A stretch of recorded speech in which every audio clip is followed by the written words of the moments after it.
यानी नबी अलैहिस्सलाम जब भी किसी जंग के ऊपर ख़ुद जाते या फिर सहाबा को भेजते, तो अगर ख़ुद जाते तो अपने घर वालों को या दीगर जो भी अहलो अयाल पीछे होते थे उनको अलविदा कहा करते थे या उनसे अलविदाई मुलाकात किया करते थे। और उनको भी लोग जो हैं वो एक ख़ास मुकाम तक मदीने से रुखसत करने आया करते थे। इसी ये कि समझ लीजिए एक ट्रेडिशन थी और ये बहुत अच्छी ट्रेडिशन थी। आज भी अक्सर लोग ऐसा करते हैं कि कोई मेहमान हो या कोई मामला हो तो लोग उनको बाहर दरवाज़े तक छोड़ के आते हैं, कम अज़ कम अपने घर के बाहर तक।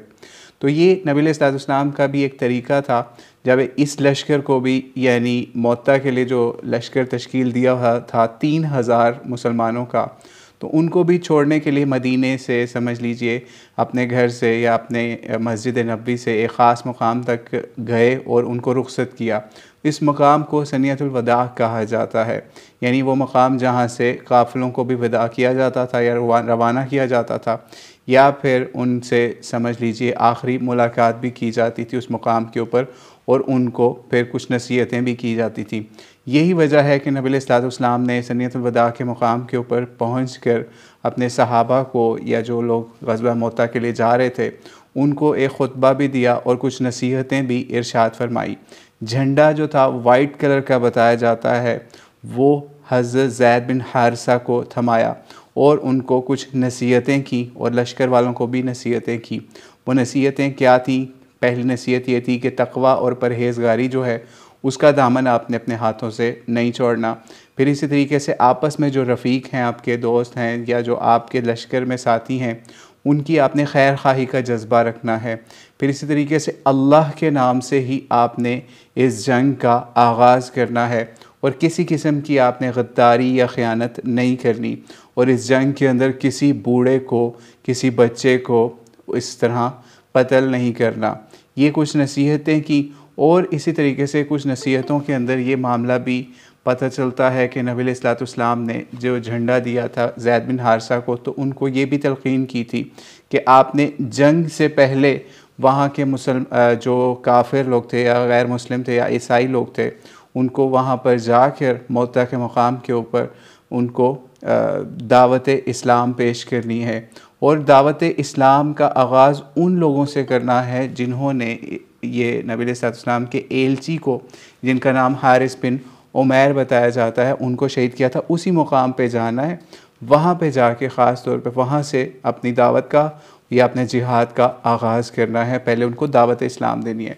इससे भी हमें एक ये अमर पता चलता है, नबी अलैहिस्सलाम की पर्सनैलिटी की ग्रेटनेस पता चलती है कि एक तरफ उनके एलची को या उनके सफ़ीर को या उनका ख़त लेके जाने वाले को उस इलाके वालों ने कत्ल किया है, तो ये भी कर सकते थे कि उनको बग़ैर किसी दावत के कत्ल कर दिया जाता या उनके ऊपर अटैक कर दिया जाता। नहीं, फिर भी यही नबी अलैहिस्सलाम वसीयत कर रहे हैं, नसीहत कर रहे हैं मुसलमान लश्कर को या उनके अमीर ज़ैद बिन हारिसा को कि आपने पहले जाके उनको इस्लाम की ही दावत देनी है, जिन्होंने हमारे इस तरीके से हारिस बिन उमैर को शहीद किया, उनको भी दावत देनी इस्लाम की जाके। तो ये जब नबी अलैहिस्सलाम ने सनियतुल वदा के मकाम के ऊपर रुखसत किया इस काफ़िले को, तो वहाँ पर कुछ मुख्तलिफ़ मनाजिर भी सामने आए। सब लोग मिल रहे थे, तो अब्दुल्ला बिन रवाहा रज़ियल्लाहु अन्हु, जिन्हें इसी लश्कर के हवाले से एक ख़ास लेवल के ऊपर अमारत भी सौंपी जानी थी कि अगर फ़लाँ सहाबी यानी हज़रत ज़ैद बिन हारिसा शहीद होते हैं तो हज़रत जाफ़र तैयार रज़ियल्लाहु अन्हु को अमारत मिलनी थी लश्कर की। अगर वो भी शहीद होते हैं तो ज़ैद बिन हारिसा और जाफ़र बिन अबी तालिब के बाद यानी तीसरे नंबर पे अब्दुल्ला बिन रवाहा, जो शायर रसूल भी कहलाते थे या शायरी बहुत ज़्यादा किया करते थे, तो इनके साथ एक ख़ास मामला हुआ। वो आप अपनी स्क्रीन पर भी देख रहे होंगे, हमने बुलेट पॉइंट में भी लिखा है। तो इनके साथ ये मामला हुआ कि इनको देखा लोगों ने तो ये रो रहे थे, इनको देखा तो रो रहे थे। तो इनसे फिर वहाँ जो भी लोग थे, जो लोग इनको रुखसत कर रहे थे, तो उन्होंने पूछा आप क्यों रो रहे हैं? तो उस वक्त इन्होंने कहा कि ये चीज़ आप लोग ज़हन नशीन कर लो, मुझे कोई दुनिया से मोहब्बत नहीं है, ना आप लोगों से मुझे कोई ऐसी शुफ्तगी या फिर कोई आपसे कोई ऐसा मामला है कि मैं आपकी वजह से कोई रो रहा हूँ। मुझे तो नबी अलैहिस्सलाम की ज़ुबान से एक आयत जो वो तिलावत करते थे, वो इस वक्त याद आ गई है जिसकी वजह से मैं रोने लगा हूँ। यानी सूरह मरियम की आयत नंबर 71 जो है वो उन्होंने बताया कि ये मुझे याद आ गई है। यानी आऊज़ु बिल्लाहि मिनश्शैतानिर्रजीम व इन मिनकुम इल्ला वारिदुहा काना अला रब्बिका हतमम मक़दिय्या। ये आयत उन्होंने बताई कि इसकी वजह से मैं रो रहा हूँ, जिसका मतलब या मफ़हूम उर्दू में अगर हम देखें तो इसका मानी ये है कि और तुम में से हर एक दोज़ख के ऊपर से गुज़रने वाला है और ये तुम्हारे रब के हतमी ज़िम्मेदारी या फ़ैसले की बात होगी। यानी इसका मफ़हूम या तफसीर अगर आप पढ़ें तो आप इसको ज़्यादा अच्छे तरीके से समझ सकते हैं, लेकिन हम शॉर्टली आपको ये बता देते हैं। समझ लीजिए पुल सिरात का मंज़र उस वक्त उनको याद आ रहा था।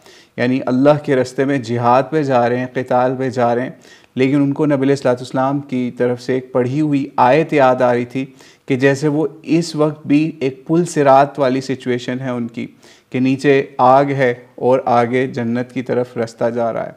तो वो उस चीज़ को याद करके रो रहे थे। तो उन्होंने फिर लोगों को बताया कि मैं कोई जंग से नहीं डर रहा, या मुझे कोई शहादत का डर नहीं है, या तुम लोगों से मोहब्बत का मामला नहीं है। मैं इस तरीके से अल्लाह ताला की याद में रो रहा हूँ, या फिर इस तरह से ये आयत याद करके सूरह मरियम की 71 नंबर आयत याद करके रो रहा हूँ। फिर ये भी मामला हुआ। फिर इसी तरीके से कुछ और मामला ये हुए। अब्दुल्ला बिन रवाहा के हवाले से कुछ रवायात में यहाँ तक आया कि क्योंकि जिस दिन रुखसत किया ये जुम्मे का दिन था, तो जुम्मे के दिन सुबह सवेरे समझ लीजिए रुखसत किया जा रहा था फजर के बाद या अव्वल वक्त के अंदर।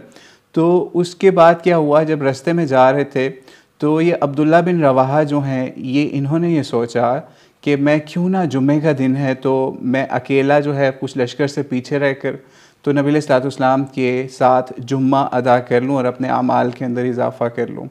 तो जब लश्कर आगे जा रहा था तो इनको नबी अलैहिस्सलाम ने कहीं मदीने में देख लिया और इनसे पूछा कि आप किधर, आपको तो लश्कर के साथ भेजा था। तो उन्होंने कहा मैंने सोचा इस तरह आपके साथ नमाज अदा कर लूँ जुम्मे की और फजीलत हासिल कर लूँ। इस तरह के मफ़हूम ये बता रहे हैं आपको बात का। तो नबी अलैहिस्सलाम ने उस वक्त इनकी इस्लाह की, जिसका मफ़हूम ये था कि तुम वो सवाब, वो अज्र सवाब जो है वो इस मस्जिद में या फिर हमारे साथ जुम्मा पढ़ के नहीं पा सकते, जो कि उस लश्कर में जाने वालों का सवाब है। और इसी तरीके से कुरान और सुन्नत के अंदर या कुरान और अहादीस के अंदर हमें बहुत सारी ऐसे मकामात मिलते हैं जिसके ऊपर नबी अलैहिस्सलाम ने जिहाद के हवाले से या अल्लाह के रास्ते में निकलने के हवाले से बहुत ज़्यादा फ़जीलतें बयान फरमाई। तो खैर नबी अलैहिस्सलाम ने अब्दुल्ला बिन रवाहा को फिर जुम्मे के बग़ैर ही रवाना कर दिया बाकी लश्कर के साथ, और उनको फिर जिहाद के हवाले से भी इस चीज़ की याद दहानी करवाई कि असल जो है आपका सवाब, अज्र व सवाब वो उस लश्कर में है। इस पॉइंट से हमें भी ये चीज़ समझनी है कि आज भी अगर कोई ऐसा मामला है कि गैर मुस्लिमों के साथ कुछ लोग अगर फ़लस्तीन में या और मुकामात के ऊपर अगर लड़ रहे हैं, तो आप अगर कुछ भी नहीं कर सकते तो कम अज़ कम उनके हवाले से दुआ कर लें। दुआ के अलावा आप फाइनेंशियल सपोर्ट की उनको कोशिश कर लें। जो जो आपकी कैपेसिटी के अंदर है वो आप काम करें। तो खैर इस